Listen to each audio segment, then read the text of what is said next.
పార్టీని గెలిపించడానికి విద్వేషాలను రెచ్చగొట్టడం ద్వారా అధికారాన్ని నిలబెట్టుకోవాలనే ప్రయత్నం చేస్తున్నాడు. ఇట్లాంటి పరిస్థితులలో మీరు మణిపూర్లో జరిగిన సంఘటనలు చూసిండ్రు.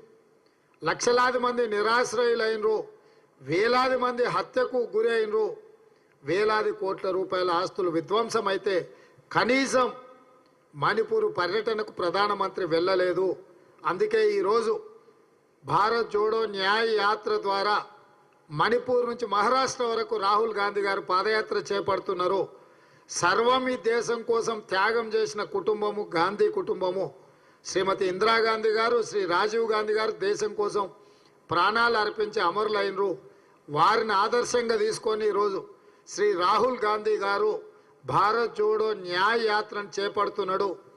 రాహుల్ గాంధీ గారి లాంటి నాయకుడు ఈ దేశానికి ప్రధానమంత్రిగా అవసరం ఉన్నది.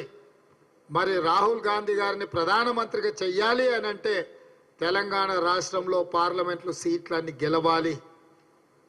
మీరు అనుకోవచ్చు ఎందుకు బీఆర్ఎస్ గురించి, కేసీఆర్ గురించి కాంగ్రెస్ పార్టీ ఈరోజు పెద్దగా మాట్లాడతలేదని. ఆ పార్టీ రాష్ట్రం లేదు, సచ్చింది. తెలంగాణ ప్రజలు ఆ పార్టీని బొంద పెట్టిరు.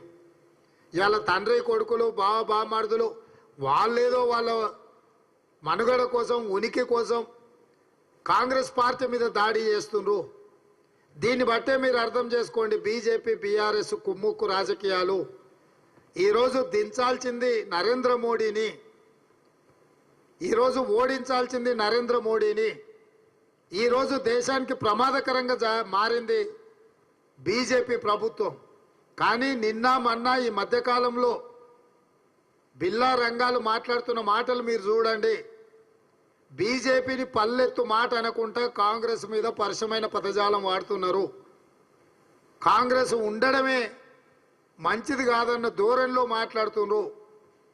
నేను అడుగుతున్న బిల్లా రంగాలను, ఈ దేశంలో కాంగ్రెస్ పార్టీ ప్రభుత్వాన్ని ఏర్పాటు చేయకపోతే ఎవరు అధికారంలోకి వస్తారు?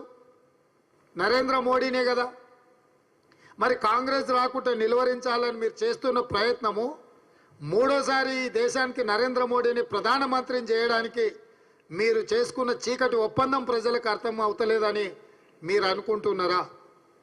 కాబట్టి ఈరోజు బీఆర్ఎస్కు ఓటు వేస్తే మూసీలో వేసినట్టే. ఇవాళ